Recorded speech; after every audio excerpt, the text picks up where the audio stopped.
Okay, so I just posted this blog post and I'm gonna extend it now to YouTube. But I'm going to film it while I get ready for work today. So let's get into this. I already did my eye cream, and so now I'm going to go in with my hyaluronic, that's impossible to say, hyaluronic acid. Mine's real cheap. It's from Dollar Tree, but seems to work. So let's bloop bloop, just like in the pornos, all over the face. Okay, so my quarter life crisis. I would define the quarter life crisis as a time in your mid-20s. I guess it can extend into your early 30s, but a time in your 20s when you suddenly wake up and recognize that the life you're living is not where you thought you were headed. Got to use that face lotion with SPF. But yeah, so I experienced my quarter life crisis at 25. The build up to it, I have struggled with depression for as long as I can remember. My first moment of awareness of, holy shit, I'm really sad, was age 6. I always struggled with feeling like I had too many feelings. That was affirmed in my family growing up by me being called a crybaby, being told I was too sensitive. And I just had a lot of these big emotions and feelings that I felt like I was just too small for. Like my body was too small to handle these large emotions inside, and I didn't know what to do with them. And that would result in crying spells and overreactions. And since that was shut down pretty quickly at home, I learned to bottle them up. I'm going to turn on the water for a second. I'm going to moisturize my little puff. You probably can hear, but the kitties are going insane. So you'll hear the little pitter patter running around. But yes, anyways, so I learned to bottle things up. I got really good at it. My mom was a single mom raising 4 kids, and so she had a lot on her plate, and I didn't want to be a cause of any sort of tension. So my people-pleasing ways came into play. I always do my eyes first because I always mess them up or the makeup gets everywhere. I've kind of just been doing eyeliner these days, not fucking with eyeshadow. My prescription is super old and I ran out of contacts, so I just wear glasses now. So I really don't feel like I need to bother with eyeshadow. But yeah, so over years growing up at home, I learned to just push things down. In college, the effects of doing such started to come into play. And my senior year of college, I was living with the boyfriend I had at the time and was in a very abusive relationship, emotionally abusive. We did have physical altercations, but it was mostly just emotional. A lot of fights that were very big and dramatic. And it just felt like I couldn't hold in all these new feelings of self-loathing and feeling like I wasn't good enough. I feel like I couldn't push that down on top of all the crap that I had already pushed down over so many years. It was like I had been stuffing Mentos into a bottle of soda for years and years and years, and quickly putting on the cap so that it couldn't explode. And then senior year of college, I had all this relationship crap that was being dumped in, and it just couldn't hold it anymore. And since crying and talking about it didn't really feel like an option, I started to, well, I'm going to stop here. Trigger warning. This post is going to talk about depression and such, but more seriously, suicidal ideation, suicidal attempts, self-harm, and rape. Okay, unpause. So, it honestly, the way it felt, having all these emotions and all this stress that I felt like I couldn't share with anybody, because I was in love and I didn't want to be told, leave the relationship. I didn't want to be told that. I had to keep it to myself. And so my response was to start cutting. I started with cutting my knees so that it couldn't be seen. And that's where I cut in college. Now, fast forward a couple years, got out of that relationship, had other relationships, and at 25, I was in my third year of teaching. I was teaching at a school that was much more affluent than the one I had taught at in Austin. I purposely chose this school because of that fact, because in my mindset, it was, okay, they have more money, they have higher test scores, so testing won't be a big deal. Boy, was I wrong. Testing was huge at this school. It was big in the district. It was always talked about. Pretty much once November hit, I was told by my principal to stop teaching social studies. Technically, I taught social studies, reading, and writing. Reading and writing in fourth grade were tested at that time. And I was told just that social studies wasn't as important now because we needed to get ready for the test. Test. It was all about the test. Now, I was a good teacher. I was passionate about what I was teaching. I loved to read and write. And I wanted to instill that passion into my students. But I was also really good at taking tests. I always was, testing and mastery in my own testing in school. And I just knew how to take a test. I knew how to read the question and know what exactly it was that they were looking for.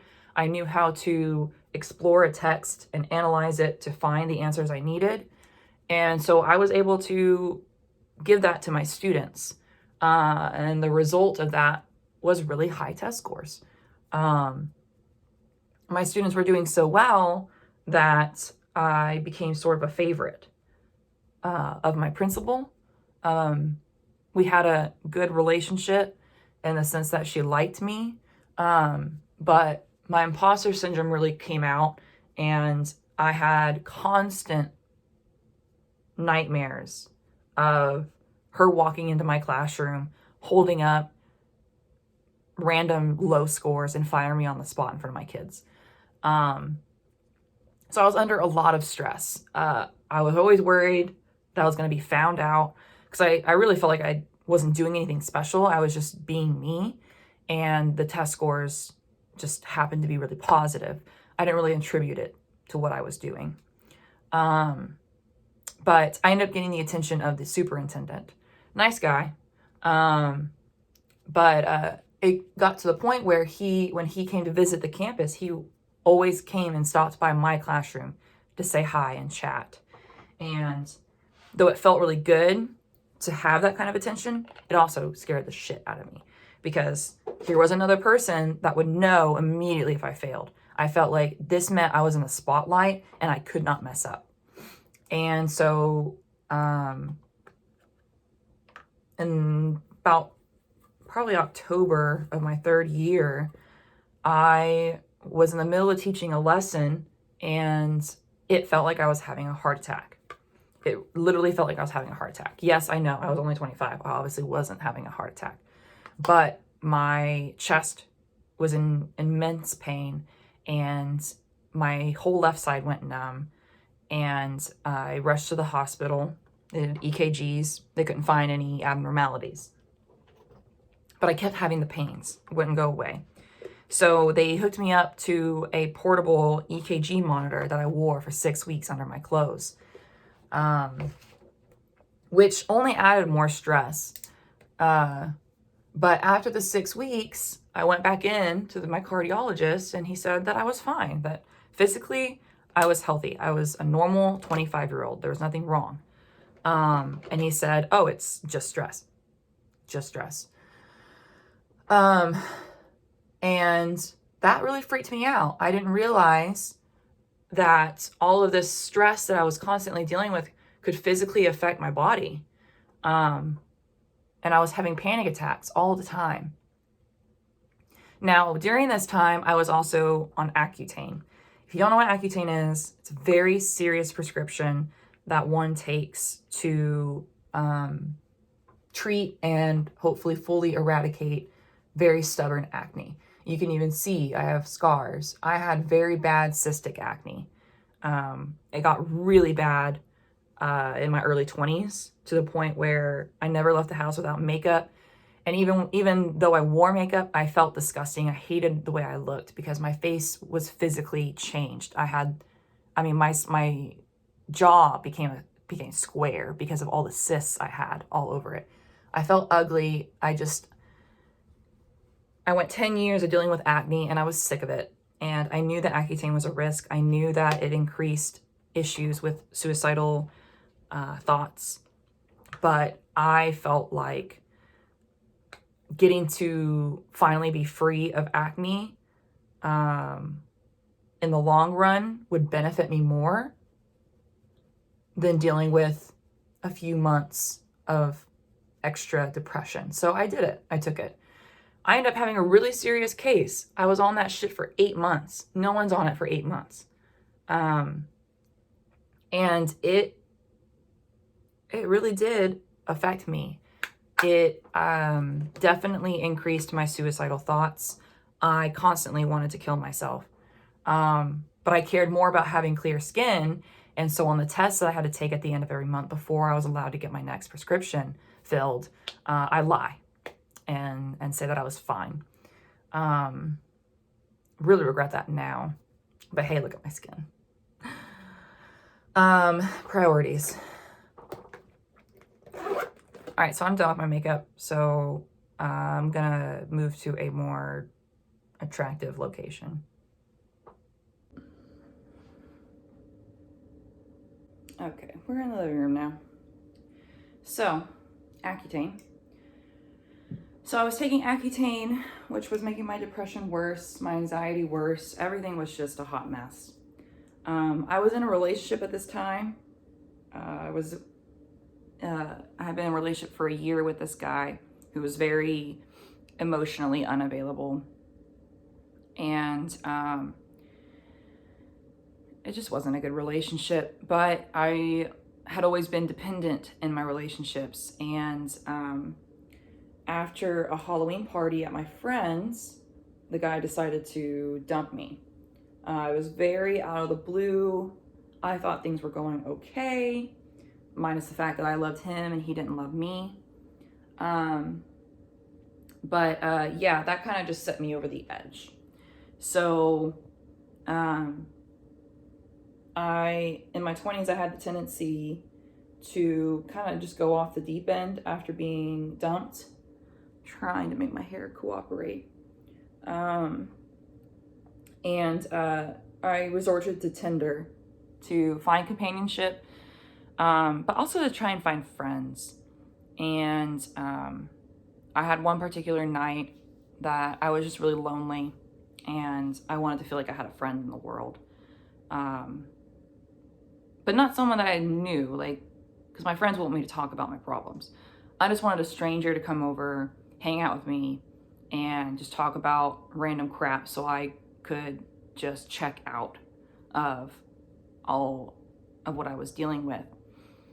And so this guy agreed to come over. I made it very clear nothing was going to happen. I was just interested in having a friend. He said he was fine with that. He said he'd bring some wine. That seemed fine.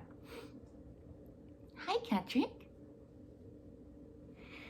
Oh, come here. Oh, look at this handsome boy. Oh, this is my big boy. He's my Michigan cat.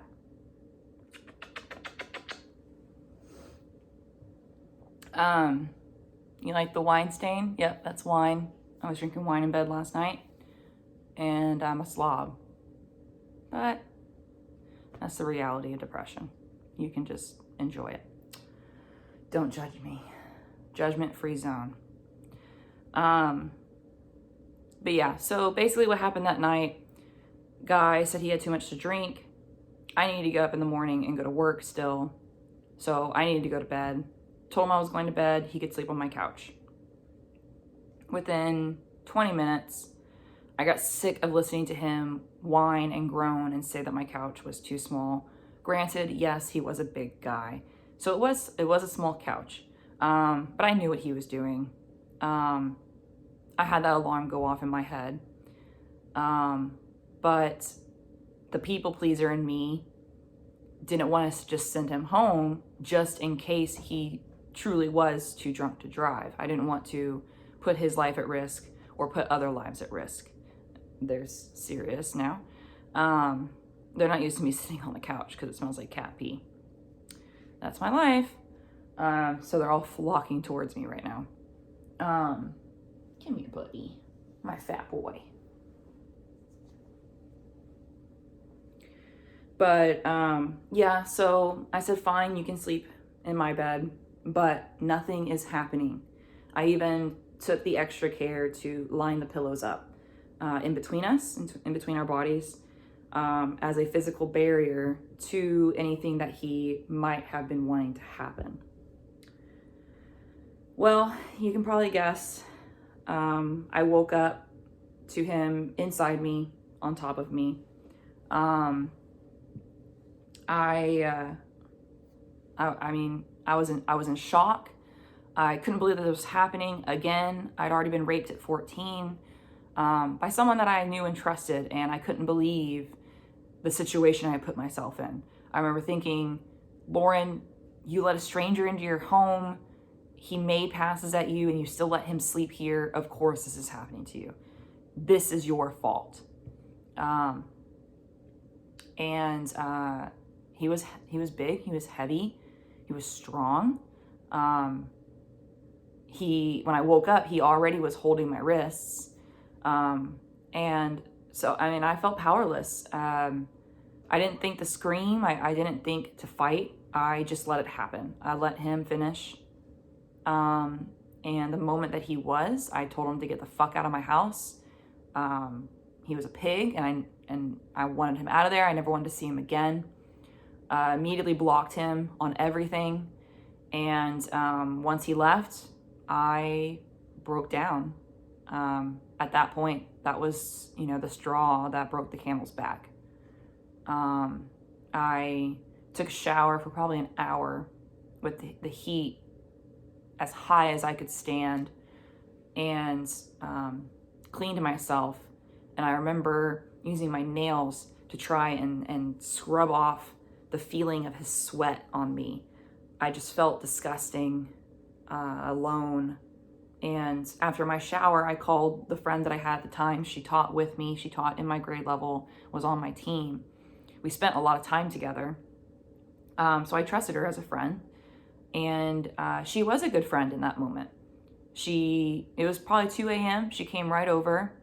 She held me in my bed as I cried and until I fell asleep. But the sun rose.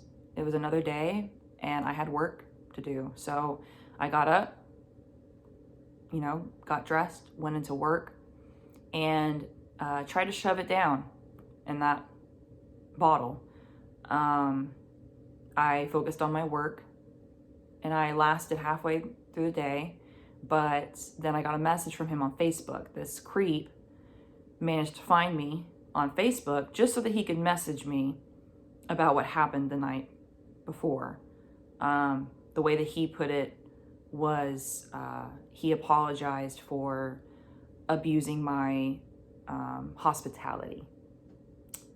That's what we're calling it now. And suddenly everything came flooding back. The memories of that night, and just my self-hate, my self-loathing, and I decided I wanted to die. I decided to kill myself that day. I did confide in a much older teacher that was on my team. She was kind of a motherly figure.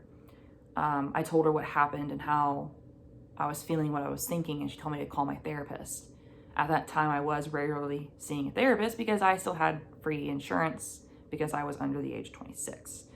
So I did. I called my therapist. I told her what happened. I told her how I felt, what I was thinking, and she told me that I needed to leave the school and I needed to get myself into inpatient. So I did. I had this lady drive me, drop me off. My mom met me there and was there with me while I filled out paperwork, and then they took me away.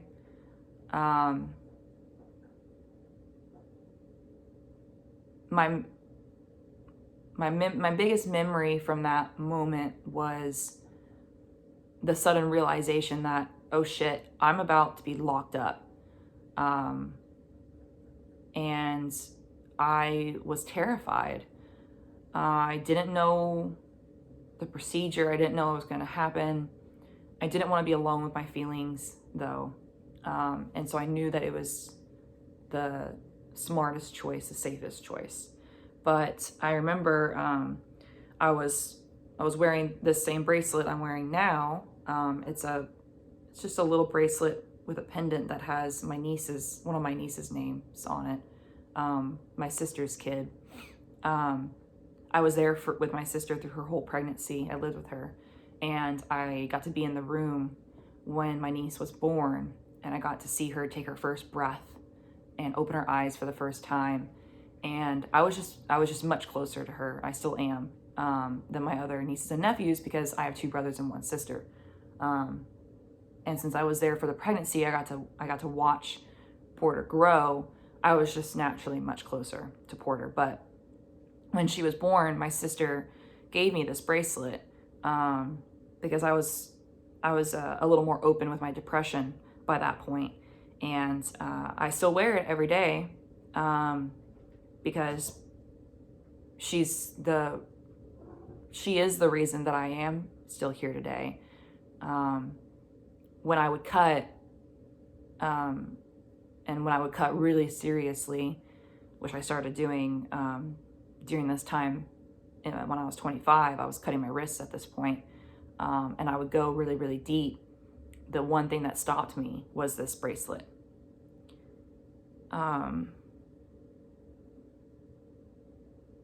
Because even though I felt like I had no one,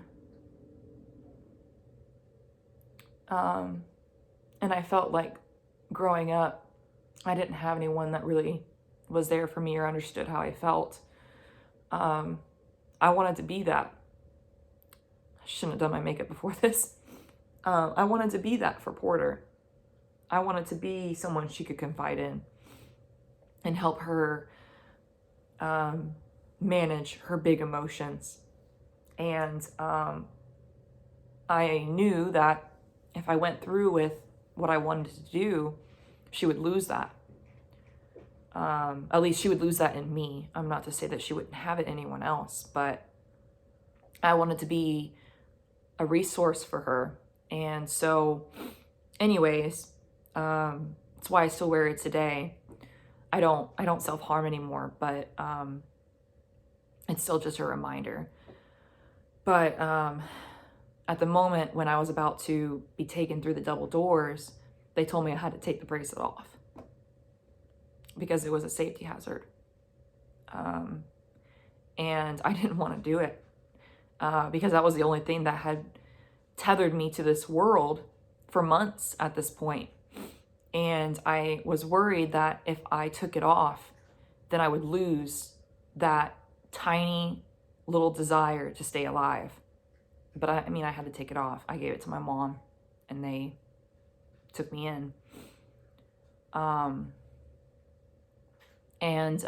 So yeah, that's the biggest part of the breakdown. There's more to it, but I feel pretty emotionally spent just talking through that. I'm happy to do a part 2 and continue from where I left off of going into the facility. I can talk about what it's like in an inpatient facility, or at least in the one I was in. I will warn you, it was not a positive experience. I did go multiple times, but I am open to talking about it. I'm not sharing this to get pity or to have people reach out and tell me that they're there for me. I'm in a much better place right now than I was then, and even than I was a couple months ago. I am safe. I trust myself to be alone. That's not what this is about. I decided to share this because, like I've said before, I don't think that there is enough open conversation about depression and even, suicidal thoughts. And I know that I'm not the only person who has struggled with the things that I've struggled with. And I know I'm not the only person who struggles today with feeling alone in their problems and in their pain. And I wish in the past, excuse me, that was cute.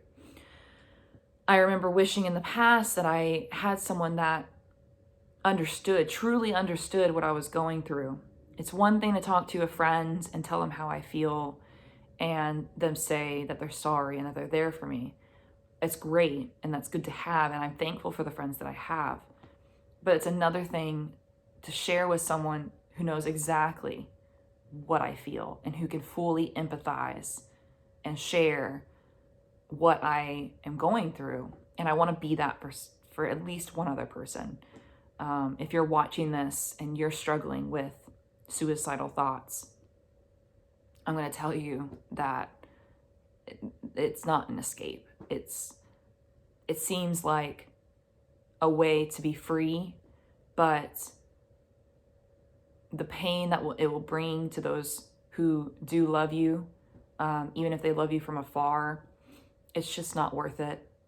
We all deserve happiness. We all deserve light in our lives, and we all bring light into each other's lives. I think that we were all connected.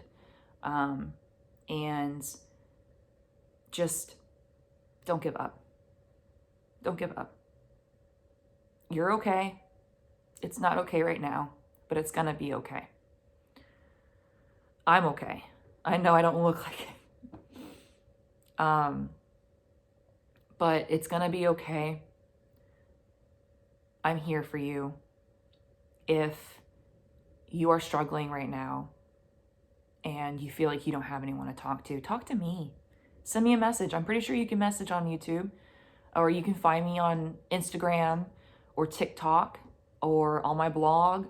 I'll add all of my links below. But I can listen or read. I don't have to give advice. Sometimes we just want to share, just to share and get it off our chest. Because eventually you're going to put too many Mentos in that soda bottle and it's going to explode and it's going to be ugly and it's going to hurt more than just you. So don't feel like you're alone. You're definitely not. There's way too many people in this world to be the only one feeling what you feel. It's just today on social media, we like to put our best foot forward and act like we're happier than we are. So that's part one. I know I rambled a lot. I hope it was coherent. Let me know if you're interested in hearing more. I'll probably do it anyways. Because I also know that when we need help, it's hard to ask for help. And I'm really hoping that if this is helping anyone just hearing my story, that I can continue that. So that's it. I'm going to finish getting ready for work and just keep on living. Take it a second at a time if you have to. But it's going to be okay. All right. Bye.